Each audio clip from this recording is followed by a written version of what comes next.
And here we go. So I want to welcome everyone to our session today with Yofi AI. And I'll ask you, please keep yourself muted unless you're talking, but feel free to ask questions, put them in the chat. You can put them into the comment section and we'll make sure we get to them as many as possible before the end of the session.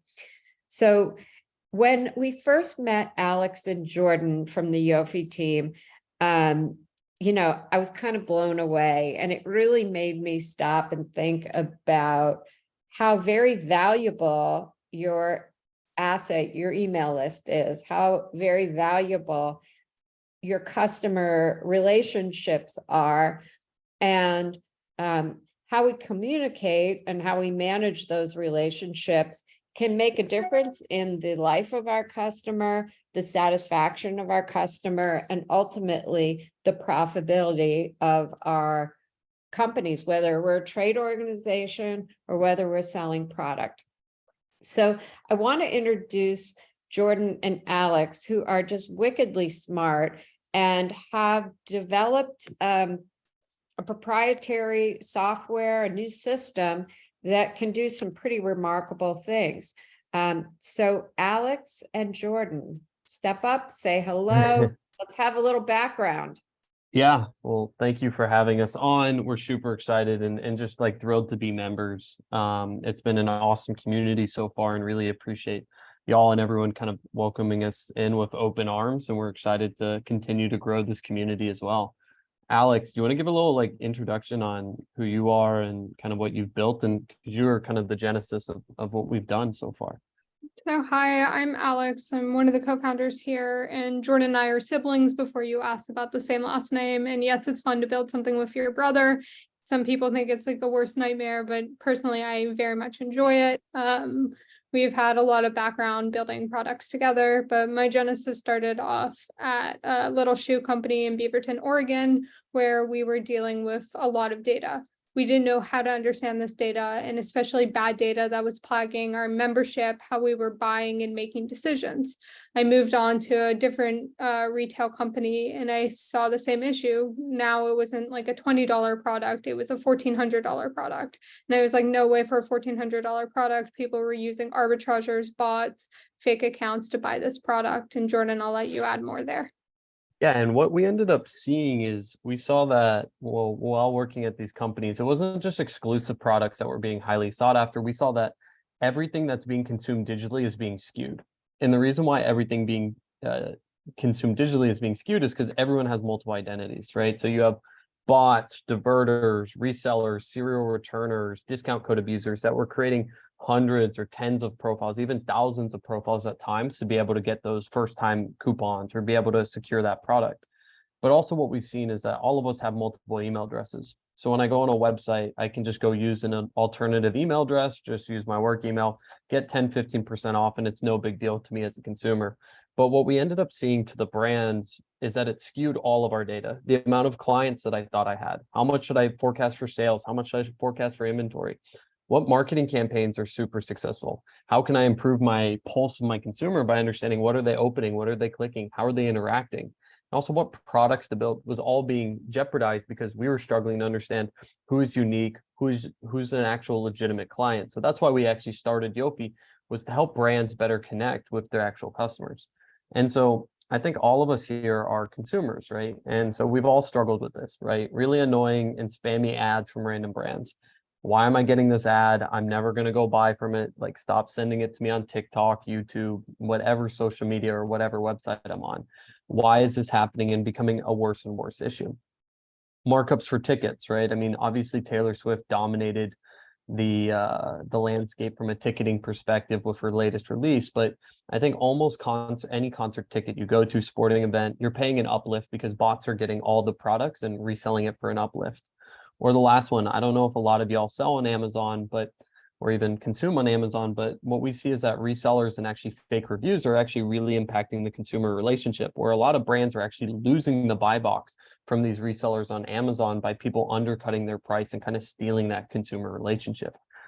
And why this is happening is that brands are struggling to understand their consumers, right? iOS 14 and 15 changed the fundamental way that we market, right? The way that we were able to market across social media has changed, and cookies are going to be deprecated in 2024. And what that means is that there's now an emphasis on getting that first party data. But the complicated thing with the data is that a lot of it's fake, right? From last Black Friday, they estimated that 40% of actual accounts created and purchases went to fake and bot accounts. So how can I prioritize and personalize the experience for my consumer when I don't even know if they're legitimate or real, right? Then the hard thing too is also, right, personalization is the expectation.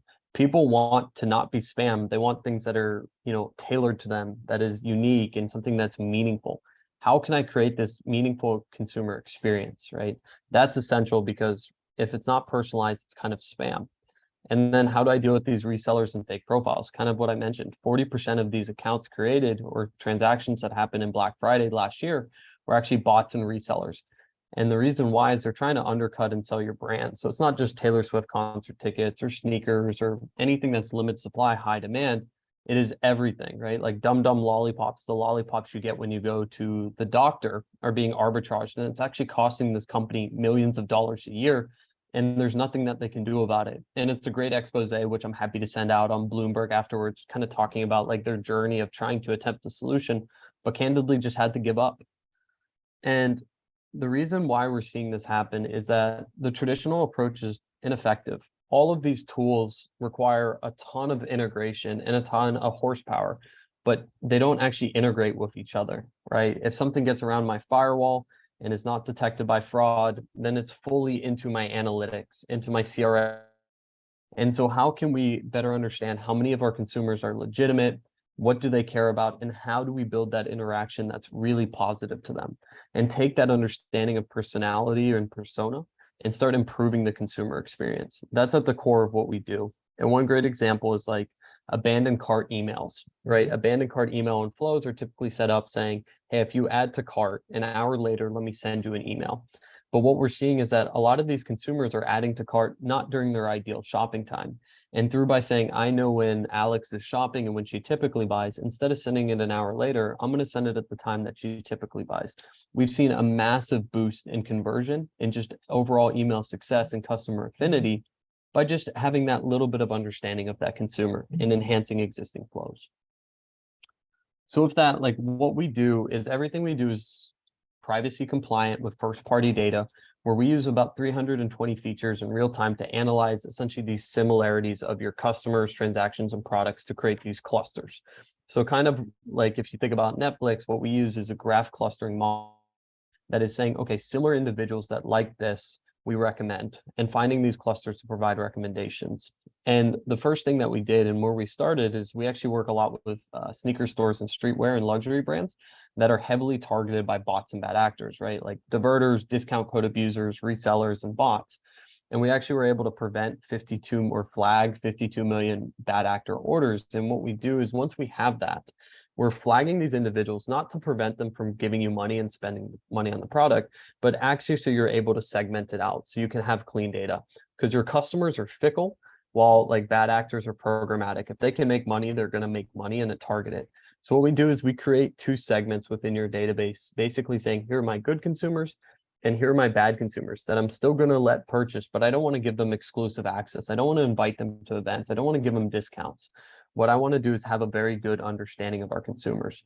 And through that model, and I think the most exciting thing and probably the focus of this is we've been extremely accurate with predicting next purchases, but also increasing email sales, right? For a lot of our clients that we're going to talk through today, on average, we've increased email sales for them by 50% compared to last year, while sending 30% fewer emails. So kind of like transforming how you handle your email marketing, which is extremely important because it allows you to say, let's get more clients in, and I know we can convert. I know I can increase, newsletter signups to first-time purchasers. And then, yeah, I guess any questions so far? Yeah. Yeah. Could I ask one quick question? Mm-hmm. In terms of the fake customers or the fake, do you also deal with Instagram? Because I know that when people buy customer names, so many of them are fake. So how do you know which ones are fake, and how do you get rid of them, or can you? Instagram, yeah, like how it works is it's typically a network of bots that go through. And what you'll see is it's a term called astroturfing, where if one person will like, or one bot will like, or they'll see a certain comment, they will all jump in on it. So it's all kind of pre-programmed and time-lapse to say if X does Y, then Z is going to do the same thing. So it just kind of cycles and bounces on each other. Alex, I don't know if you want to comment more from an Instagram perspective. Yeah, with Instagram, I mean, you can block a lot of these bot users. You'll see that they'll like usually have a private account following 1,000 over 60. Usually they'll have a similar name to what they checked out with. So you can block their order from blocking them from Instagram. A follow is a follow. It depends on how big your social presence is and how disruptive they look to your, I guess, your brand's social. Thank you. Awesome. And so one of the things that we wanted to focus on today, something we view as applicable for everyone, even in a down economy, what we've been able to help some of our brands do is transform and get the most out of what they have from an existing customers, right? So Likelihood is one of our stores based out of Seattle, and we've been able to actually increase their email sales by 56% compared to last year by sending less emails. And the nice thing is, like, through these customer segments and product recommendations, client affinity is going through the roof, open rates and interaction are going up because, hey, these are recommended to me. So instead of sending the typical mass email on Monday, Wednesday, and Friday, what we're doing is we're saying, here are recommended customer segments around like people that love product A or product B, or they interact in a certain way. Let's send something tailored to them. And so what we've actually seen by sending less emails, we're actually doing significantly more sales because it's way more impactful to the consumer. So we've helped some of our brands actually add sales around 6 to 12% of total sales solely through kind of optimizing and improving this email experience.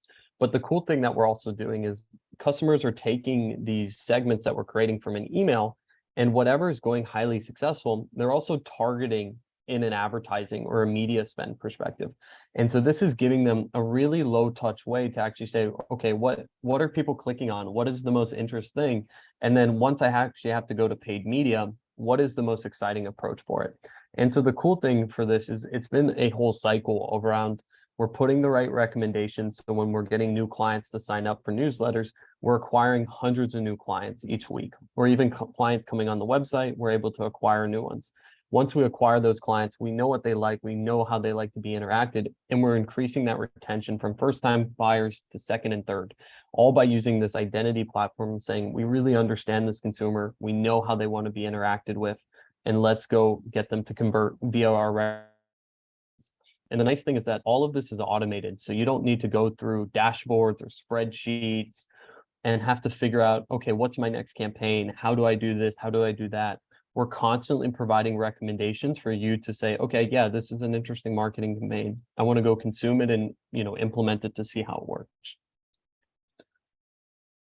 With that, how it works, if you want to touch upon this or kind of talk to this, because you can do it better than I can.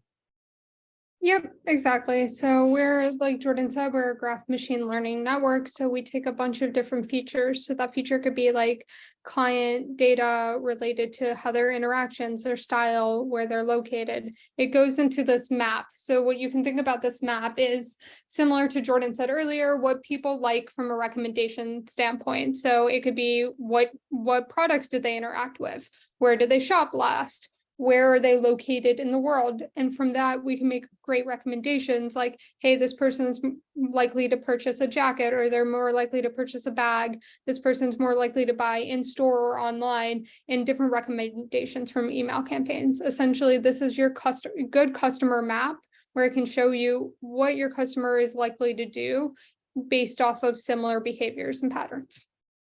Yeah. And one of the really interesting things is that what we see from a segmentation today is that segmentation is too focused on first degree connections, right? Someone that bought Nike, like let's target someone that bought Nike, right? But what we're seeing is that they're missing out on all the second and third degree connections of people that would like to be able to buy the product.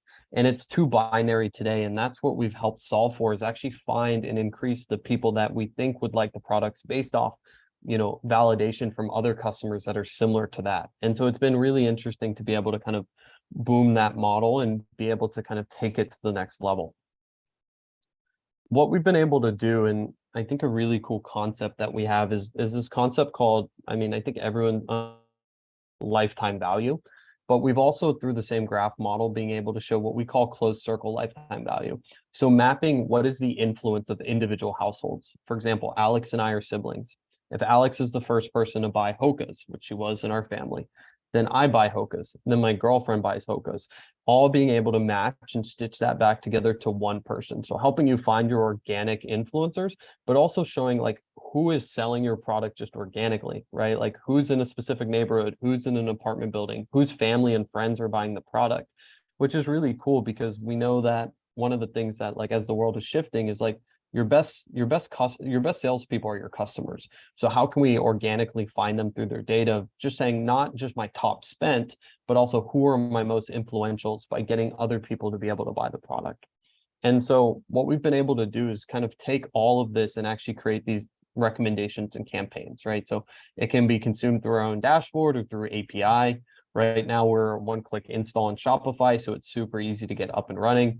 But what we want to do is become a partner, right? We want to spend less time investigating orders, brainstorming marketing campaigns, going through spreadsheets, right? Y'all are so busy. Everyone is so busy. How can we actually take some of the tedious and mundane things so you can actually do things that are more accretive and revenue generating, right? So instead of going through data to say, hey, what are people buying? What are the correlations? Just let us recommend it for you so you can go make the marketing campaign, so you can send more segmented emails that are personalized and individualized that your consumers care about, right? The second bit here, you can even see on the portals, we flag bot orders, promotion code abuse, return abuse, right? So we want to have you have a clean understanding of your consumers, right? So, hey, who are bad actors? What are duplicate accounts? How is it impacting my forecasting, marketing? Am I building the products my consumer wants? Because this is candidly something that Alex and I experienced and our whole team did, being retailers and working as operators, is that all of our data was skewed. So we over ordered products that our consumers didn't want. And we were just stuck with a lot of, dead stock. And we all, eventually had to discount it. But ultimately, how can I get a really good understanding of my consumers, a clean, accurate data set to be able to grow with them? And then lastly, it's maximizing those individual offers for customers. How can I send things that are personalized, right? Like each interaction is meaningful. Because of the way that we consume, you're competing against everyone. You're competing against other brands, you're competing against social media. The mind share of a consumer is extremely hard to get. So if I'm sending something, it has to be impactful, it has to be meaningful. So what we do is we just help you understand what is meaningful to who and provide that recommendation so you can actually cultivate and build really strong brand affinity, because we really believe success for businesses, right? So really a big focus on that. Any questions so far? I'm going to kind of keep jumping into a case study, but any questions? Or The only question that was in the chat was, is there a way to tell a bot from a real person? Yeah, that's what we specialize in, right? So we worked a lot with like sneaker stores and ticketing companies, and that's the origin of where we started off with, was actually being able to tell bot orders versus consumers or like real people. And one of the big ones is there's a lot of different signals. There's not like one silver bullet, but there's some really common approaches to being able to do so. You'll see like very popular shipping addresses, or you'll see like random names that don't make sense, or even fake addresses. Alex, I don't know if you want to elaborate more on it, but Yeah, so bots tend to have a different pattern. So how a human will even type something into a website versus how a bot browses. A bot doesn't even interact with your front end. They'll hit an API directly. If it's a better bot, it may pretend to like spoof some data and type some stuff. So they leave a very distinct pattern, which makes it really easy to discern bot versus human. When I say easy, it's a cat and mouse game because they always improve and it's always chasing and changing your features. But yeah, it's my favorite topic. Literally wearing a hoodie that says bot mitigation is my passion right now. So I could go on for hours. oh, that's awesome. One of the things, I guess, like before wrapping up, is what we've been able to do is actually work with a large multinational retail, and what they wanted to do is, kind of push their digital strategy and membership and loyalty programs. And what we were able to do is actually improve their profitability, because one of the things that they were able to see is that people were using, discount code abuse and like creating tons of different accounts to actually just spam first time promotion or spam different promotions across the board where they're reselling, returning the products that they couldn't resell. And the nice thing is within a 2-quarter period, we were able to increase their bottom line by 2% by just kind of optimizing and saying, hey, who's using your loyalty program? Who should be given these offers and not, which is pretty significant for the brand this size because it's a couple $1 million a quarter, which was significant going back into their pocket and allowing them to actually hire more and just use their capital in a different way, right? And then email success, right? Like increased online conversion by, right? That's been our base mark across the board. And we've seen some companies and some brands in the 100-120% range. So beyond just saving that bottom line profitability, what we've been able to do is also increase top line sales by just having a better understanding of consumers and sending the messages that resonate. And it's constantly changing, right? As more consumers come in, we change our model based off how consumers change on new lines for the season or new products, or even just based off geography. Everything is constantly changing. So no one is ever static, right? It's completely dynamic. And then we were able to help from a loyalty and NPS score where we were able to provide recommendations. We were able to provide a better better understanding of consumers, right? Right? Like we could tell if a customer was a good customer or a bad customer. What should we offer them? What do they care about? And then lastly, just saving them a ton of hours, being that brainstorming partner, being that recommendation engine, and also providing that second set of eyes when looking at suspicious customer support and orders, right? Hey, is this something that's suspicious? So instead of me spending 10 minutes or 5 minutes thinking about it or looking through it, what we were able to do is just say, yep, this is suspicious. I'm going to go deny this transaction. Or, hey, I know this is suspicious, but they're buying a bunch of product. Let me just go fulfill it and know that it's not going to impact me from a data perspective. Lastly, I think everything we do is like where we're from, we have a saying like, I want to be all hat with cattle. Which is kind of like walk your walk or walk the talk. We do is based off a 2-month free pilot, right? So right now we're pretty much focused on Shopify where we can be installed within a second. And the nice thing that we've been able to see for our brands is like, for a 2-month free pilot, bringing in thousands of dollars from email sales and saving a lot of hours a week. So with our pilot program, what we're able to do is provide 3 recommended highly converting campaigns a week for your brand or your retail outlet. And we provide optimizations and audit saying, hey, these are things that we think we could do well. These are duplicate accounts that you should suppress.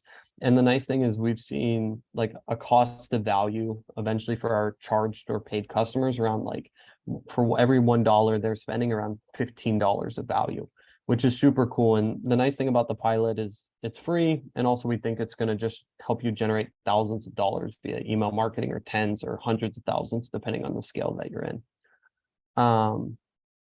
Yeah, with that, we're just really excited to have the opportunity to present today, really excited to be members of the council as well. And if you have any questions, please send us an email, and look us up on LinkedIn. We're happy to communicate in any way. Oops. Working That's together awesome. with you guys. So, since we have a tiny group, if you have questions, why don't you unmute and ask away? No? Okay. Oh, no, I do have a question. Sorry. Okay.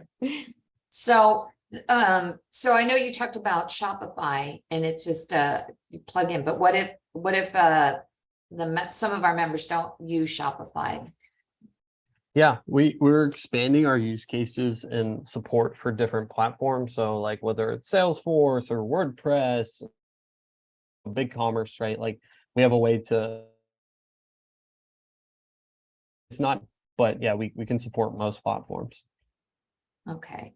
And then going back, I know I kind of going back again though for Instagram or Facebook, cleaning up the fake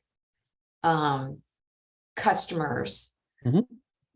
So how do you go about for that? What do you do for that?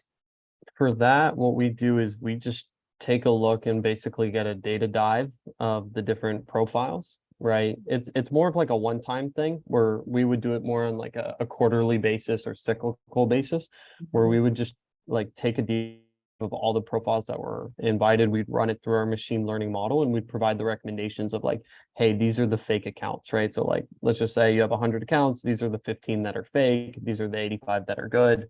And then it's up to the brand to choose what they want to do with that, right? You know, sometimes clout is clout and the more followers is good. But sometimes it could be disrupting. So we kind of would provide that recommendation for the brand to choose to implement or not. Mhm. And so if we have a member that has a lot of followers that we know aren't real, we just connect them with you and you can help them. Yeah, absolutely. Yeah, we'd be happy to. I mean, social media and reviews are a really interesting use case for us, especially reviews, because like it's extremely misleading, especially for products. And it's something that resellers actually use a lot, or bad actors use a lot, is like they use bots to write fake reviews to be able to kind of jump and provide that consumer validation of saying, yes, like I trust this product because it's reviewed by a bunch of people. But yeah, Also, just send us, oh, go ahead.